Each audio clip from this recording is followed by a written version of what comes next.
Before the pyramids, before the golden mask of Tutankhamun, before Cleopatra's seductive rule, there was Menes, a man shrouded in myth, a warrior, a builder, a god. He didn't inherit Egypt, he created it. Menes looked upon the Nile and saw not a river, he saw a kingdom. With dams and stone he bent the water to his will, and from the river's heart he carved an island, a symbol of power, a stage for history.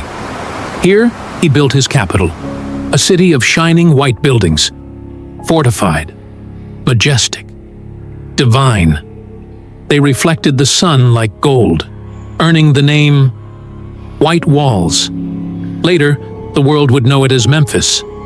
Whitewashed brick gleamed beneath the Egyptian sun. 3 massive buildings stood like guardians against the desert. People came from far and wide, nomads with sand in their sandals, farmers from the floodplains, silent at the sight. The architecture would outlive its builders. Its style would echo in the pyramids to come. At the center stood Menes's palace, a rectangle upon a rectangle, stacked like steps into the heavens, the home of a god on earth. Its walls were painted in red, yellow, black, green, and blue, colors drawn from Egypt's sacred earth. Carved into them were false doors, portals between worlds, between men and gods. This was more than architecture. This was ideology, carved in stone. Egypt was now a machine, efficient, controlled, ruled from Memphis. Menes appointed governors. The people obeyed. They worked, they built, they grew. Farmers, in their off-season, became builders. They were paid. In beer. Religion thrived. Art flourished. Peace reigned. For a time. Then, the unthinkable. At 62, Menes, king of Egypt, god on earth, was killed by a hippopotamus.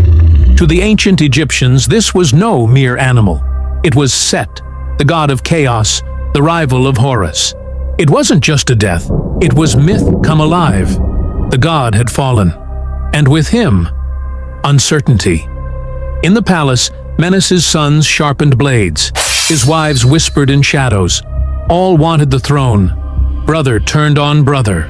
Loyalty meant little. Power in Egypt was never given. It was taken.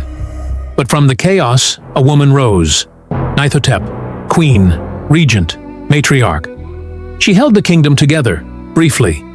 But the throne passed not to her sons, but to Jer, the son of Kenthap.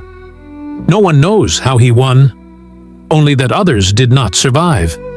As Menes's body was mummified, Jer began the ancient rites: gold, jewels, food, beer, and blood. Family members, servants, rivals. Hundreds chosen to follow Menes into the afterlife. Their screams echoed in the palace. Their blood darkened the sand. It was not cruelty. It was custom. The price of power. Menes's remains sailed up the Nile to Abydos. Some who boarded those funeral boats would never return. But from this violent beginning came something everlasting. 31 dynasties, 3,000 years, the longest empire in human history. And it all began with a man who dared to call himself Pharaoh. Menes, God, King, Legend.